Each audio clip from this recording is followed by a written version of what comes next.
प्रभु तो उस बहन को जानता है, प्रभु आपकी प्रार्थना नहीं सुनेगा। He is a God of specific। मैं आपको इसी हफ्ते की बात बता रहा हूँ। प्रार्थना कर रहा था और मैं सृष्टि का नाम कम से कम 1.5 घंटा मेरे दिमाग में नहीं आया। मैं पागल सा हो गया। एनी का नाम आ रहा, सृष्टि का नाम, मेरे को सृष्टि नाम याद नहीं आ रहा। आप नाम लगा सकते हैं? सवेरे 3:30 बजे उठे हुए और आपको नाम याद नहीं आ रहा। मैंने कहा पवित्र आत्मा को बोला, तूने कहा तो हमें याद भी दिलाएगा और सिखाएगा। और जब याद आया तो प्रभु के दास ने इस बच्चे को प्रार्थना में प्रभु के सम्मुख लाया।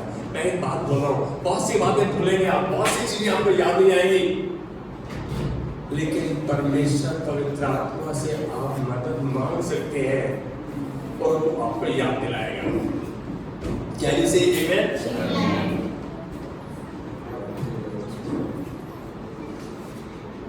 एक खूबी है जो हम सब में पाई जाती है। मेरे साथ यदि सहमत ना हो तो हाथ उठाएं और मुंह पे बोलें, आज अच्छा लगेगा मुझे। मेरे में भी है वो खूबी। उस खूबी को मैं खूबी कहूं या एक ऐसा रवैया जो परमेश्वर नहीं चाहता, आप अपने आप में खूबी कहें। इससे पहले कि मैं वचन में जाऊं, आज का अनुमान, आज का शीर्षक, आज का टाइटल है नम्रता से महानता। नम्रता से महानता। हमारी बात न माने जाए तो हमें अच्छा लगता है, हमें अच्छा लगता है। यदि हमारी बात का विरोध किया जाए हमें अच्छा लगता है, अच्छा लगता है, नहीं लगता। हम कई बार पड़ जाते हैं बात पे, मैं तो ऐसा बिल्कुल हूँ, अभी भी ये मेरे रवैया है। लेकिन एक बात तो अब सिद्ध हो चुकी है कि रवैया शाम तक नहीं रहता। शाम को प्रभु के हाथ में देता हूँ, प्रभु मेरे बस का नहीं हो रहा, इसे माफ करना, इस परिस्थिति से निपटना, इस परिस्थिति को तेरे हाथ में देता हूँ। विश्वास करता हूँ प्रभु तूने कहा तू पूरा करेगा। पहले संहिता 37:5 कहता है, अपने मार्ग की चिंता यहोवा पर छोड़। ऐसी कौन सी चीज है जो आपको परेशान करती है? परमेश्वर के हाथ में दो, उस पर भरोसा रख, वही पूरा करेगा। यदि कुछ ऐसी बात हमारे नहीं हो रही, हम उसे नहीं कर पा रहे, बहुत सी ऐसी चीजें जो हम नहीं कर पाते, इसीलिए दाऊद के पास कौन सा सबसे बड़ा हेल्पर था? यहोवा। हमेशा उसके सामने रहता था, उसका कटोरा था।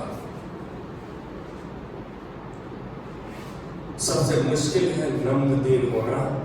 आजकल के समय में नम्रता और दीनता कमजोरी मानी जाती है। क्या मानी जाती है? कमजोरी। जो मुंह पे बोलते बोला देखा नहीं जाएगा। किसी को बुरा महसूस कराना बहुत आसान है, लेकिन किसी को आराम दिलाना थोड़ा सा मुश्किल है। उसके लिए आपको समर्पण की आवश्यकता है। ज्यादातर बाइबल में एक वर्ष को गलत इस्तेमाल किया जाता है, हे पत्नियों जैसा प्रभु में उचित है अपने अपने पति के अधीन रहो। अधीन शब्द मेरे हिसाब से नीच शब्द है, नीच। अधीन रहो, पांव की जूती भरे रहो। लेकिन यदि इफिसियों 5:20 में देखो, कहता है प्रभु के भय में एक दूसरे के प्रति एक दूसरे की सेवा करो, एक दूसरे के प्रति समर्पित रहो। इफिसियों 5:20 में कहता है, आज एक बात बोलो, एक दूसरे के प्रति समर्पित करो, एक दूसरे की सेवा करो। 5:21 में कहता है जैसा प्रभु में उचित है पत्नी अपने अपने पति के अधीन रहो। यहाँ शब्द को उसने पहले क्लियर कर दिया कि एक दूसरे की सेवा करो। आज वचन की शुरुआत में कहूंगा मत्ती 23:12। मत्ती 23:12। मत्ती रचित सुसमाचार 23वां अध्याय और 12वीं आयत। कोई पढ़ देगा तो अच्छा लगेगा।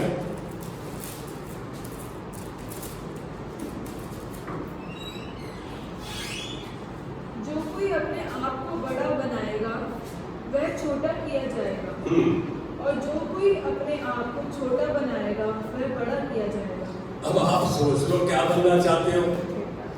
हम तो सामने से कोई नीचा नहीं बनना चाहता, कोई छोटा नहीं बनना चाहता, कोई ऐसा नहीं बनना चाहता। कहता है जो अपने आप को बड़ा करेगा कुछ छोटा बनाया जाएगा, और जो अपने आप को दीन करेगा वह बड़ा किया जाएगा। अब आप सोच लो कैसे क्या बनना चाहते हो। प्रभु का वचन तो ये कह रहा है। सच्चे और महान लोगों में एक अद्भुत गुण या एक अद्भुत खासियत देखने को मिलती है। हम कई शादियों में, कई फंक्शन में, कई सामाजिक स्थानों में जाते हैं, कोई एक दो बंदे ऐसे रहते हैं जिनको सब पाँव को हाथ लगा रहे हैं, सब उनका आदर कर रहे हैं, और उनके मुख पर शब्द ज्यादा नहीं है। कोई ना कोई एक दो शख्स ऐसे जरूर रहेंगे। ऐसी कौन सी उनमें क्वालिटी है जो उनको ऐसा इज्जत दिला रही है और वो बड़े हो रहे हैं? और वह है उनकी दीनता। क्या है? उनकी दीनता। सच तो यही है कि इससे कोई फर्क नहीं पड़ता कि वो कहां है, वो कहां पर है, चाहे ऑफिस में है, चाहे वो अपने घर पर है, चाहे वो कलीसिया में, चाहे वो बिजनेस में है, चाहे वो किसी सामाजिक मीटिंग में है, इससे कोई फर्क नहीं पड़ता। वे लीडरशिप का सम्मान करते हैं, जो अगुवे हैं उनका सम्मान करते हैं, और प्रभु के द्वारा स्थापित सिद्धांतों का सम्मान करते हैं। प्रभु के द्वारा जो स्थापित सिद्धांत है उनका सम्मान करते हैं। इसका मतलब प्रभु को पहला स्थान देते हैं। जो लीडर है, जो अगुवा है, उसका आदर करते हैं। पहली चीज थी कि वो लीडरशिप का सम्मान करते हैं। दूसरा है वो प्रभु के द्वारा स्थापित सिद्धांतों का सम्मान करते हैं। तीसरा है वे क्रम को बनाए रखते हैं। क्रम को बनाए रखते, क्रम का मतलब क्या है? ऑर्डर को, सीरियल को बनाए रखते हैं। लीडरशिप को सम्मान देना एक उसका अद्भुत उदाहरण मेरे सामने है। मैं एक सभा में एक अद्भुत बात देखी। एक शख्स में, वो एक अगुवा था। मैं कहूंगा कि मेरा मेंटर था, मुझे तैयार करने वाला, मुझे प्रभु से इंट्रोड्यूस कराने वाला। प्रभु बहुत इस्तेमाल करता है उसको साउथ इंडिया से यहां बुलाया गया ट्रेनिंग के लिए कि प्रशिक्षण दे और छुटकारे की सेवकाई के लिए बुलाया गया। कई लोग हैं जो दुष्ट आत्मा से ग्रस्त हैं, जिनके पास कई तरह के अलग अलग दुष्ट आत्माएं हैं, उनको नहीं पता। लेकिन मैं कहूँगा उनमें दुष्ट आत्माएं हो सकती है, इसका मतलब ये नहीं है कि उनमें नहीं हो सकती, लेकिन यहाँ साफ कह रहा है कि वो इसके लिए बुलाया गया था। इस प्रशिक्षण और वरिष्ठ प्रभु के दास के द्वारा ये जो था दास प्रभु के द्वारा सम्मानित, पास्टर ने इन शब्दों के साथ अपना काम शुरू किया। बहुत बड़ा पास्टर जिसको 15 से 20 देशों में एक साल में बुलाया जाता है, आप अंदाजा लगा सकते हैं, मेरे से काफी छोटा है। उन्होंने कहा था कि आज मैं अपने आप को पास्टर जी के अधिकार के अंतर्गत समर्पित करता हूं। I submit my self the authority of the pastor. जो इस ऐसी कलीसिया के पास्टर को, जहां पर कम से कम 100 से ऊपर बंदे थे, कह रहा है कि मैं इन पासबान के अंतर्गत अपने आप को समर्पित करता हूं। तो सोचते थे बहुत बड़ा पास्टर, नहीं, वहां एक दीनता का चिन्ह दिखा। यह समर्पण दीनता का प्रतीक है। यह समर्पण दीनता का एक चिन्ह है, प्रतीक है। अधिकार को जानना और अधिकार के अंतर्गत होना या अधिकार के अंतर्गत रहना ही सही अधिकार का चिन्ह है। इन नटशेल एक अंग्रेजी में सेंटेंस कहूंगा, in submission only you have the authority. समर्पण में ही केवल आपके पास अधिकार है। मेरी बात को समझ रहे हैं? उस इतने बड़े वरिष्ठ पासवान प्रभु के द्वारा सम्मानित ने अपने आप को उस छोटी सी कलीसिया के पास्टर के अंतर्गत कर दिया, सबमिशन में कर दिया। उनको मालूम था वहां उसका अधिकार कल पास्टर का है। यहां अधिक अजीब सी बात देखी, पहला था कि हम लीडरशिप का सम्मान करें, उस पास्टर ने वहां के लीडर का सम्मान किया। ये बात तो प्रभु भी चाहता है। दूसरी बात, दीनता से, नम्रता से कहां तक? महानता तक। यहां क्रम को बनाए रखना, कि हम ऑर्डर को बनाए रखें, ये कैसे संभव है? ये हमें याद दिलाता है कि यीशु मसीह ने कहा और उसके चेलों ने वैसा ही माना। यीशु मसीह ने कहा और उसके चेलों ने माना। यहां देखेंगे लूका रचित सुसमाचार 9वां अध्याय 14वीं और 15वीं आयत। कोई पढ़ेगा? लूका रचित सुसमाचार 9वां अध्याय 14वीं और 15वीं आयत।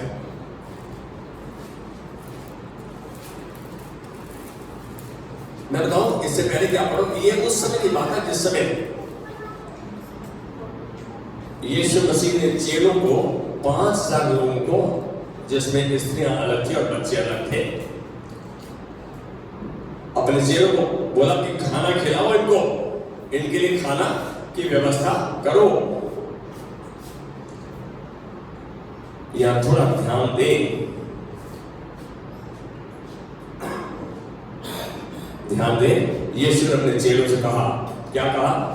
तब उसने अपने चेलों से कहा, उन्हें 50-50 करके पाती में बैठा दो। उन्होंने ऐसा ही किया और वह सब बैठ गए, बिठा दिया।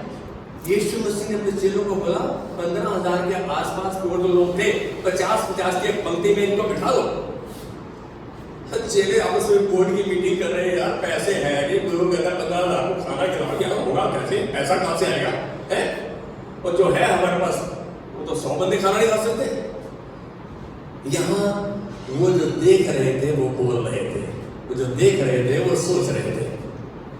उन्होंने यीशु की सोच को नहीं सोचा, उन्होंने अपनी सोच का इस्तेमाल किया। लेकिन उन्होंने एक बात की कि उनको सबको लोगों को 50-50 की पंक्ति में बिठा दिया। उन्होंने वैसा ही किया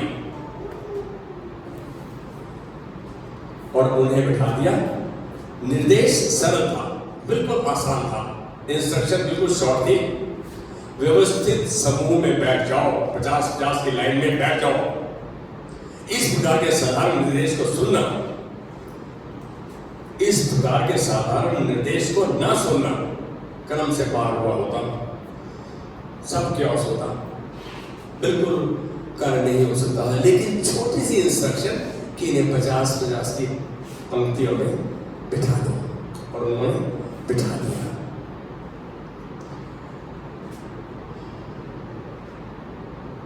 यदि ना बैठते तो इट वुड हैव बीन, ये अनाज्ञाकारिता का चिन्ह होता, क्रम से बाहर हुए होते हो। जो कि अधिकतर घमंड का परिणाम है। हम यदि क्रम में नहीं बैठते तो हम घमंड करते हैं। मैं गलू को बोलूँ, गलू यहाँ बैठ जाओ, बोलो वास्तव में यहाँ ठीक हूँ, क्रम से बाहर है। हम कहा माने में गए, कहे को टाल रहे हैं। हम सोच रहे हम ज्यादा बुद्धिमान है और हम समझदार हैं, जो कि गलत है। यदि प्रभु का सिद्धांत है कि जो लीडरशिप ने कहा वो माना जाए, यदि गलत है या सही है, आप उसके लिए प्रार्थना कर सकते हैं, प्रभु उसको गाइड करेगा। आप क्यों उस मुद्दे को अपने हाथ में लेते हैं? खड़े होने की कोशिश मत करो यदि आपको बैठने को कहा है। शांत होकर क्रम का पालन करो, जो ऑर्डर दिया गया है उसको मानो। मुझे कहते हुए दुख होता है जब सीनियर्स, प्रशिक्षित, पढ़े लिखे भाई बहन वचन प्रचार के समय बाहर जाकर बातें करते हैं। बात देखा है, उठकर चले जाएंगे किसी वजह से, कुछ भी कारण, और बाहर बातें कर रहे होंगे और ऐसा दर्शाते हैं कि सब कुछ जानते हैं। वे ना केवल प्रभु के दास को तुझ जानते हैं, परंतु सही मायने में वे प्रभु का अनादर करते हैं। मेरी बात को समझे। आज हम बहुत बार इस बात को देखें। मैं कहूँगा आगे से यदि क्रम में रहना है और प्रभु की बनी हुई व्यवस्था में चलना है तो हम क्रम को बनाए रखें। ऊपर कहे गए वचन को ध्यान से समझें, इस बात को जाने कि आप एक मैं प्रचारक बोल रहा हूं, एक ऑर्डिनरी प्रचारक से उत्तम ग्रहण कर सकते हैं। You can receive the best from an ordinary preacher. यदि आप लीडरशिप का सम्मान करते, यहाँ आप आए के लिए रहे हैं। मेरे से एक छोटा प्रश्न मैं कह रहा हूं, आपकी प्राथमिकता क्या है? स्वयं आप प्राथमिकता है या प्रभु आपकी प्राथमिकता है? यदि स्वयं प्राथमिकता है तो प्रभु का आपके सम्मुख कोई वजूद नहीं है। यदि प्रभु प्राथमिकता है तो आप कलीसिया में उसके वचन को सुनने आते हैं, उसकी स्तुति आराधना करने आते हैं, प्रार्थना में बने रहने के लिए आते हैं, प्रभु से ग्रहण करने के लिए आते हैं। प्रभु ने उसके लिए अपने दास को, अपने दासों को निर्धारित किया है। यहां देखकर अजीब सा महसूस होता है। मैं कहूंगा कि सच में तो कलीसिया और सभा में प्रभु संदेश, प्रभु के वचन को सुनने व ग्रहण करने के लिए आए हैं। वही काम कीजिए, आपके काम आएगा, आपको सुधारेगा, आपकी सेवा करेगा, आपको तैयार करेगा। क्या? प्रभु का वचन। आज मैं थोड़ा सा सुधार कर रहा है गन्नू बेटी के लिए, हम सब के लिए। वचन क्या है? कौन है वचन? यीशु मसीह। आदि में वचन था, यूहन्ना 1:1, वचन परमेश्वर के साथ था, वचन परमेश्वर था। वचन देहधारी हुआ, उसने हमारे मध्य डेरा किया। जितनों ने उसे ग्रहण किया, उसने उन्हें परमेश्वर की संतान होने का अधिकार दिया। वचन रोटी है, हम रोटी को वचन कह रहे हैं। वचन रोटी जो है, प्रभु ने कहा कि तुम रोटी के बिना जिंदा रह सकते हो, मेरे वचन के बिना जिंदा नहीं रह सकते। तो मैं कहूंगा, यहां कहा कि यदि उसने कहा कि जीवन की रोटी मैं हूं, तो ये रोटी ये नहीं, वो रोटी प्रभु का वचन है। प्रभु का वचन जब आपके अंदर जाता है, आपकी दुष्टात्माएं बाहर होती हैं, आप तृप्त होते हैं, आप समझ पाते हैं, आप बुद्धि और ज्ञान का दान पाते हैं। वचन हमारे जीवन की रोटी है, और वो रोटी ये है जिसको हम वचन को खाएं, पिए, उसको मनन करें, निगले, उस पर ध्यान दें। ये है, यहां ये कह रहा है कि आप जो करने आए हैं वो कीजिए, वो आपको सुधारेगा, आपको बनाएगा, आपके काम आएगा। प्रभु के वचन के प्रचार के समय आपस में बातचीत ना करें। कितने जन हैं जो आपस में कई बार बातचीत करते हैं प्रभु के वचन के प्रचार में? मैंने बहुतों को देखा है, शर्म आती है। लेकिन आज एक बात बोलूं, अरे आप सब बहुत अच्छे जन हैं। यदि ये कहा गया है कि प्रभु के वचन प्रचार के समय आपस में बातचीत ना करें, हम बाद में बातचीत कर सकते हैं, लेकिन हम तो ये दर्शा रहे हैं कि हमें जो पास्टर बोल रहे हैं सब कुछ पता है। मैं ये नहीं कह रहा हम प्रभु के दास का अनादर नहीं कर रहे, लेकिन प्रभु का अनादर कर रहे हैं। आप यहाँ आपसी बातचीत करने के लिए नहीं आए हैं, परंतु परमेश्वर से, उसके वचन के साथ संगति करने आए हैं। क्या करने आए हैं? उसके वचन को सुनने आए हैं। और जब वचन सुनते हैं, प्रभु के वचन के साथ संगति करते हैं। यदि मैं, मनोज और अपर्णा आपस में बातचीत करें, यदि तीनों में से कोई इधर उधर देखे, तो मैं क्या कहूँ? सोचूंगा कि मेरी बात पर ध्यान नहीं देता। आज कहूंगा कि प्रभु का वचन हमारे लिए मुख्य है। हम यहाँ संगति करने आ रहे हैं प्रभु के साथ। प्रश्न पूछिए अपने आप से, स्वयं आप प्राथमिकता है या प्रभु? हम प्रायोरिटी है या प्रभु है? प्रभु, उसके वचन को प्रथम स्थान दीजिए। प्रभु को और उसके वचन को पहला स्थान दीजिए। यही समर्पण का चिन्ह है। समर्पण का चिन्ह यही है। यदि किसी को प्रचार के दौरान कोई बात किसी और विचार में ऐसे समझ में नहीं आई, पास्टर से बाद में आके बात कर सकता है। पास्टर, मुझे ये समझ में नहीं आया, मेरे पास अभी तक मुझे याद नहीं कि कुछ बात बंदे आए हो जो उन्होंने कहा कि ये बात समझ में नहीं आई। हमको सब कुछ पता है, सर्व ज्ञानी है हम। लेकिन आज ये बात हो, हमें सब कुछ नहीं पता, सब कुछ पता होने की आवश्यकता भी नहीं। प्रभु आपको उतना दे रहा है जितने में आप कोई भी यदि प्रश्न आता है, कोई भी बात आती है, उससे जवाब दे सकते हैं। प्रभु ने वो सामर्थ अपनी आत्मा के द्वारा आपको बख्शी है। क्या तुम नहीं जानते तुम परमेश्वर का मंदिर हो, परमेश्वर की आत्मा तुम में वास करती है। जब परमेश्वर की आत्मा वास करती है तो जो उसने दिया उसको इस्तेमाल करेगा। प्रभु का चरित्र अलग है, यही क्रम में रहने और होने का तरीका है, यही दीनता है। ऐसा कीजिए, प्रभु बढ़ाएगा। मेरी बात को समझ रहे हैं? प्राथमिकता प्रभु है, उसके वचन को ध्यान से सुने, उसके वचन को ध्यान से समझे और प्रार्थना करें, प्रभु आज जो मैंने वचन सुना उसको जीवन में लागू करने की मेरी मदद कर। और उसी से मैं धन्यवाद है प्रभु, तूने मेरी प्रार्थना सुन ली है। परमेश्वर का वचन 11:23-24 में कहता है मरकुस में कि जब प्रार्थना करते हो तो ये विश्वास कर लो, प्रतीति कर लो, जो तुमने मांगा तुमको मिल गया, तो तुम्हारे हो जाएगा। आपने प्रार्थना किया, विश्वास करो प्रभु तूने सुन ली है। यदि आपको देखेंगे, हाँ पास्टर ने प्रार्थना की, देखेंगे तो आप अविश्वास में है, कई विश्वास में नहीं है आप।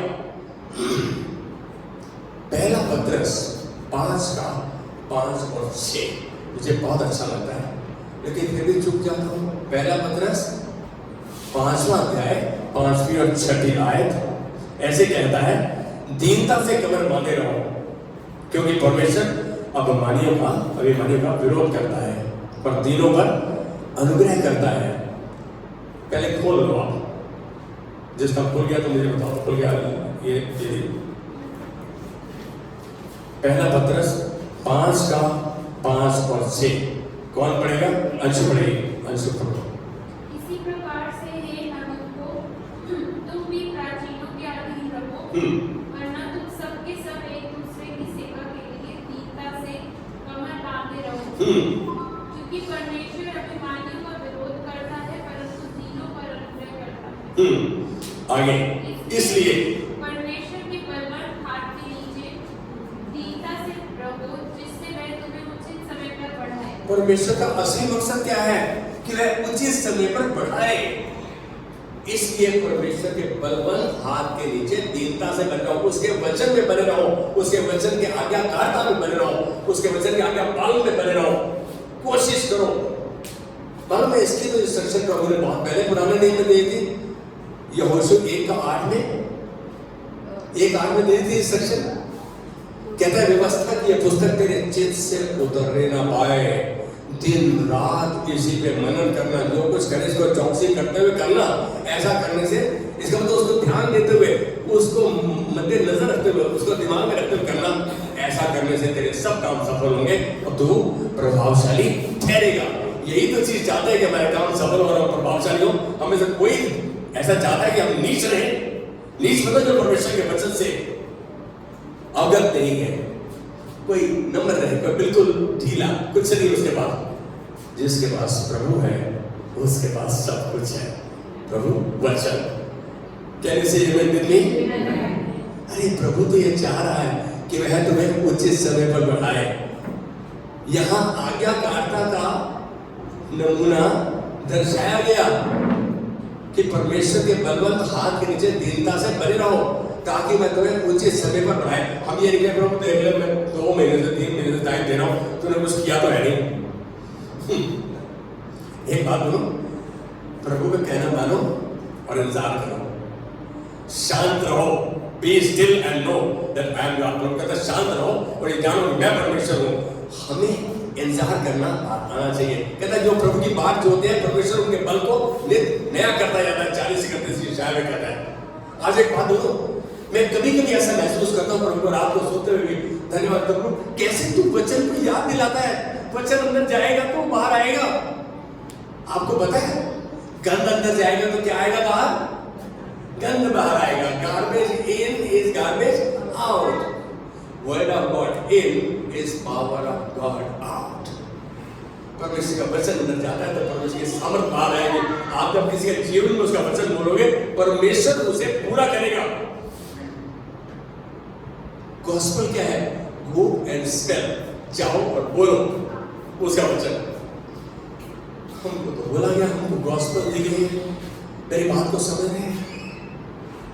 ऐसा नहीं कि पास्टर में दुखी नहीं होता, परेशान नहीं होता, लेकिन शाम रात होने से पहले प्रभु के हाथ में सब कुछ देता हूं और देखता हूं कि सवेरे परिस्थिति बदल चुकी है, सारी अनुकूल हो चुकी है, विपरीत नहीं है। हम घबराए नहीं, परमेश्वर के हाथ में दे।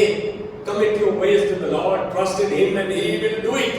अपने मार्ग की चिंता यहाँ पर छोड़, उसे भरोसा रख, वही उसे पूरा करेगा। इंग्लिश होता है he will accomplish it, he will make it come to pass, वही उसको होने देगा।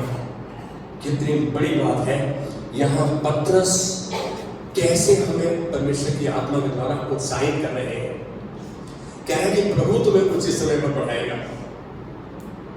कभी कभी सभा में बैठकर किसी का नाम नहीं लेता, कह रहे यार हम तो पास्टर की जुबान पे कभी आते ही नहीं, पास्टर तो हमारा नाम नहीं लेता। पास्टर न ले, परमेश्वर आपका नाम ले, वह तुम्हें उचित समय पर पढ़ाएगा। इसे कहा पास्टर पढ़ाएगा, लिखा बाइबल में लिखा। सीखने की जिम्मेदारी किसकी है? हमारी, माता पिता की। मैं कह रहा हूं माता पिता बच्चे को सिखाए, वचन में बढ़ाए। एक समय आएगा जब आप देखोगे कि आपका बच्चा यहाँ खड़ा होकर प्रचार कर रहा है, हमें शर्म आ रही है कि हमें पता नहीं, मेरे बच्चे को पता है। मैंने अपनी आंखों से देखा है वो बच्चों को बढ़ते हुए। ऐसे बदमाश बच्चे थे कि बंदा बैठने वाला है और चेयर फैलने से काउंटर के नीचे गिरा, मेन चर्च में, वहां पे थॉमस स्कूल में। वो बच्चे एक समय है, हर चीज को तब्दील होने में, चेंज होने में समय लगता है। वो बच्चे आहिस्ता आहिस्ता ऐसे वर्शिप लीडर बन गए। अब कितना ऊंची पोस्ट पे चले आपको बता नहीं सकता। क्या हम अपने आप को परमेश्वर के अंतर्गत, उसके अधिकार के अंतर्गत अपने आप को समर्पित करते हैं कि प्रभु मैं तेरा कहा सुनूंगा, जानूंगा और मानूंगा, तेरे कहे पर चलूंगा, चाहे मेरा कितना भी नुकसान क्यों ना होने पाए। परमेश्वर आपको बनाए रखेगा, आपकी जड़ें मजबूत कर देगा, आपको मजबूत बना देगा। कितनी अलग बात है। यहां पर कह रहे हैं वो घमंडी का विरोध करता है और दीनों पर अनुग्रह करता है। हमें तो बहुत बड़ा घमंड रहता है। घमंड का उदाहरण बताओ, मैं बताऊं अपने जीवन से बताए तो अच्छा है। मैं शायद 28-29 साल का था, शादी हो चुकी थी, मैं अच्छे पद पर था, आई वाज इंजीनियर, मेरी पत्नी टीचर थी, मेरे पास अपना घर था, उस समय अपना वाहन था, एक कमांडिंग पोजीशन में था, जोनल इंजीनियर था, 120 का स्टाफ था हमारे पास, जो हमारे सहकर्मी थे।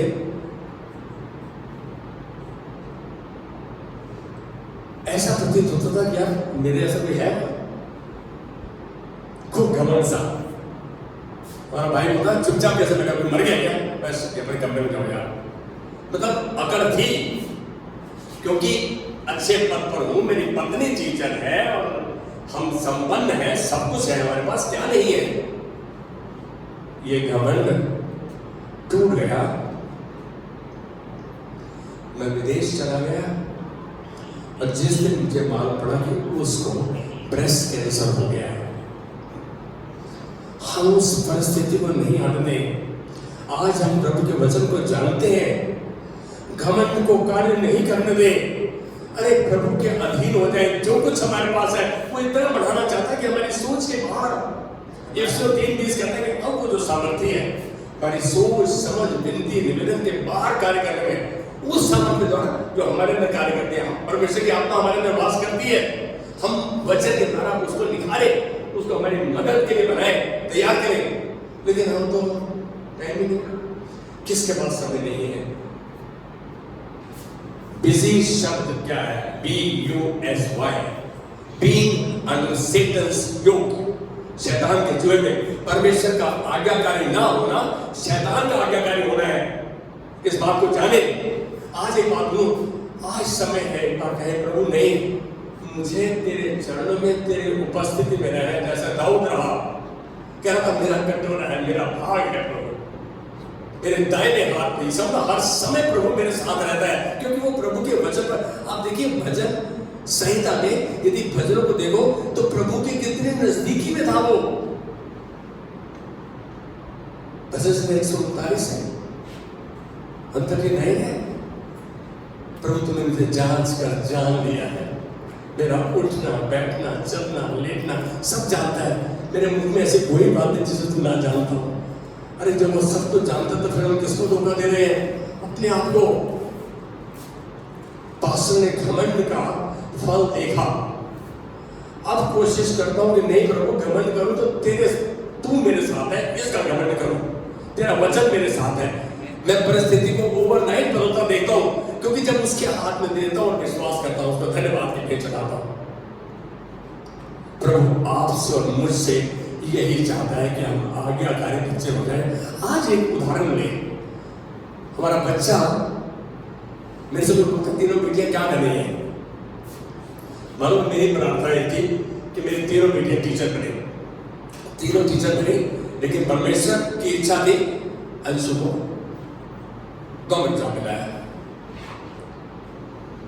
अब मैं कहूं प्रभु तूने मेरी एक तो प्रार्थना सुनी, मैं गया चर्च में, अरे प्रभु ने उत्तम स्थान पे रखा है। कितने खुश होते हैं आप यदि अकेले में बैठते सोचते हैं प्रभु तूने कहाँ रखा है, उन्हें कहाँ बना के रखा है, कमांडिंग पोजीशन पे रखा है, उस स्थान पे जिसके लिए हम घमंड कर सकते हैं, तुझ पर तेरी करनी है, तूने किया है। अरे वो किसी का पक्षपात नहीं करता, किसी की साइड नहीं लेता, जो उसके प्रति आज्ञा कर रहता है, उसकी बात जो होता है वो उसे तृप्त करता है।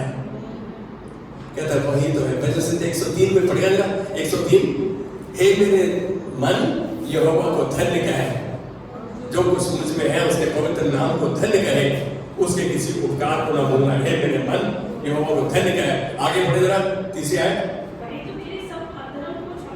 वही तो तेरे सब अधर्म को क्षमा करता और तेरे सब रोगों को चंगा करता। अब आप बताओ, अरे हम में से सब रोगी है, कुछ है परेशानी, लेकिन आज एक बात हो आपसे मालूम है, कम्युनियन लिया मुझे ऐसे खांसी लगेगी तो खांसी आज जाएगी नहीं, आज तो खांसी में बचत का उपचार करता हूँ।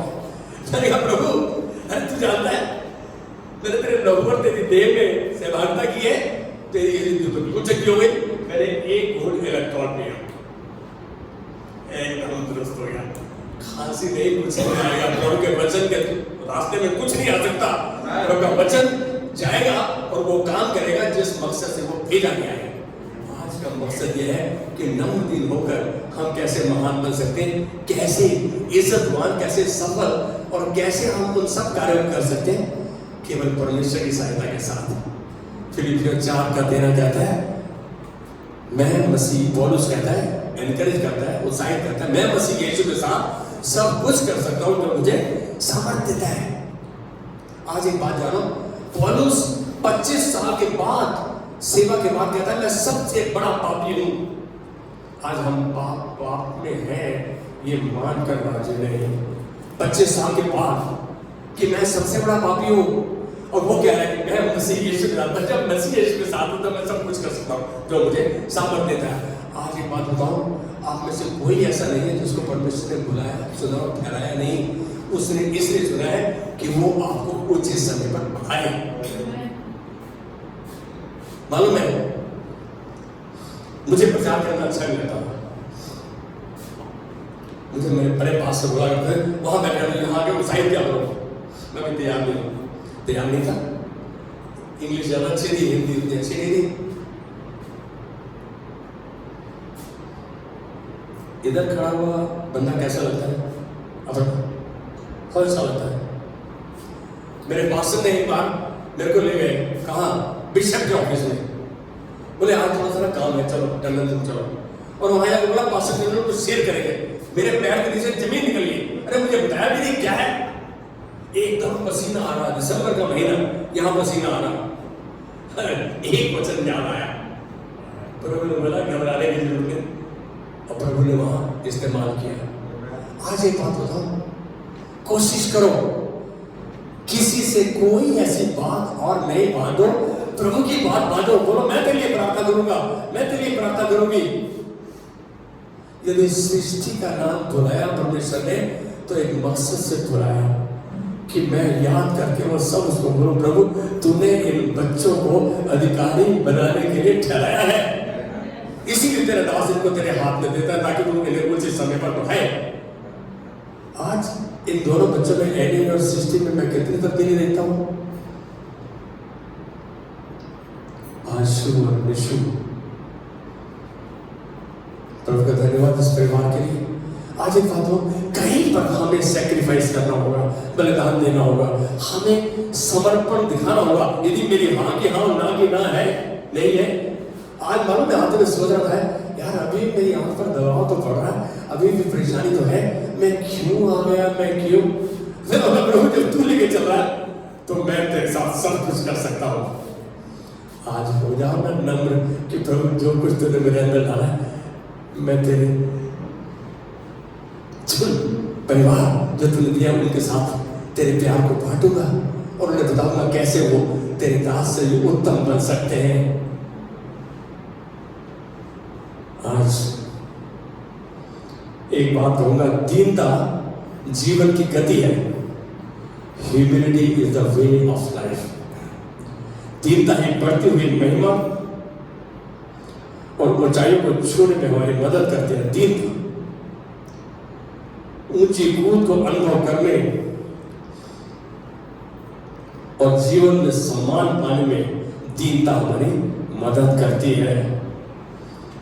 अरे परमेश्वर ने उचित समय पर बढ़ाता है, हमारे समय पर नहीं, अपने समय पे। God's timing is the best.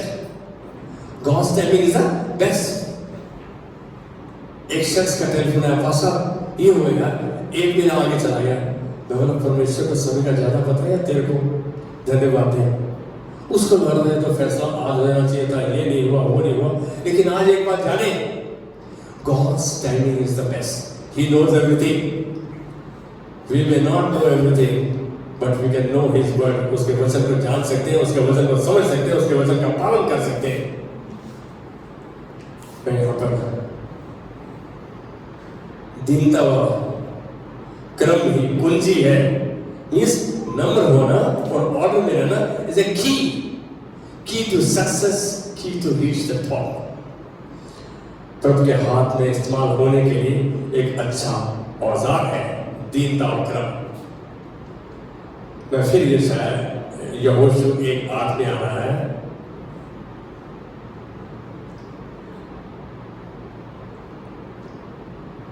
यहोशू 1:8 से 10। कोई मुंह जबानी बिगर बाइबल को देख के बोल सकता है, यदि कोई मेरी मदद करे, बिगर बाइबल में देखे हुए बोल सकता है यहोशू 1:8 से 10। अच्छा लगेगा। मौका है, मैंने क्या याद किया, मैंने क्या सुना, क्या समझा, कितनी बार बोला। मैं आपकी जेब में, मेरी जेब में अभी भी 2-3 नोट ऐसे होंगे जो मुझे याद नहीं होते। मैं कहीं जा रहा हूँ तो फटाफट मोटरसाइकिल जा रहा होता तो निकाल के देखता था क्या लिखा है उसमें और फिर उसको बोलता था। जब आप 2 का 12 जो बोल रही थी, आप बार बार बोलने सीख जाते हो, तो एक वचन जब बार बार बोलते हो तो आपको आता है। फिर एक उचित समय आता है, आपकी जब समझ बन रही होती है, उस समय आपको वो वचन समझ में आता है, फिर आप उसको जीवन में लागू करने लगते हैं। यदि जानबूझ के हम गलती करें, उसकी माफी नहीं है। आज एक बात बोलूंगा, एक मौका है हमारे पास कि प्रभु मैं अभी तक नहीं कर पाया, अभी तक नहीं कर पाया, मेरी मदद कर। जहां तूने मुझे रखा है, जिस परिवार में लेकर गया है, जहां तूने मुझे ऑफिस के स्थान पे भी रखा है, प्रभु मैं अपने आप को संपूर्ण रूप से समर्पित करते हुए कहता हूँ, जब चाहे, जैसे चाहे और जहां चाहे इस्तेमाल कर, तैयार कर, लेकिन अपनी महिमा के लिए इस्तेमाल कर। अपनी आंखें बंद करेंगे। प्रभु धन्यवाद देते हैं आज के सुबह के लिए, इस अवसर के लिए, इस दिन के लिए, प्रभु इस तेरे वचन के लिए कि दीनता और क्रम ही पूंजी है। दीनता से महानता तक परमेश्वर के वचन के द्वारा पहुंच सकते हैं हम। जैसे पौलुस ने कहा, मैं मसीह यीशु के साथ सब कुछ कर सकता हूं जो मुझे सामर्थ्य देता है। आज प्रभु जितने जन यहाँ बैठे हैं, जितने परिवारों से संबंधित है, उन सबको, जिन घरानों से संबंधित है, इन सबको तेरा दास तेरे हाथ में देते हुए तेरे अनुग्रह को ग्रहण करता है जो हमारे हर परिस्थिति के लिए पर्याप्त है। हम इनके जीवनों में तेरे वचन की सामर्थ्य के द्वारा, तेरी पवित्र आत्मा के चलन के द्वारा हम इनके अंदर तेरी महिमा को देखते हैं। यीशु मसीह के नाम में कहने से आमीन। और हमारे पिता का प्रेम, यीशु मसीह का अनुग्रह और पवित्र आत्मा की सहभागिता जो उसने हमारे अंदर छोड़ी है, अनंत काल तक हमारे साथ बने रहे। Amen. God bless you. Have a wonderful day and a wonderful week.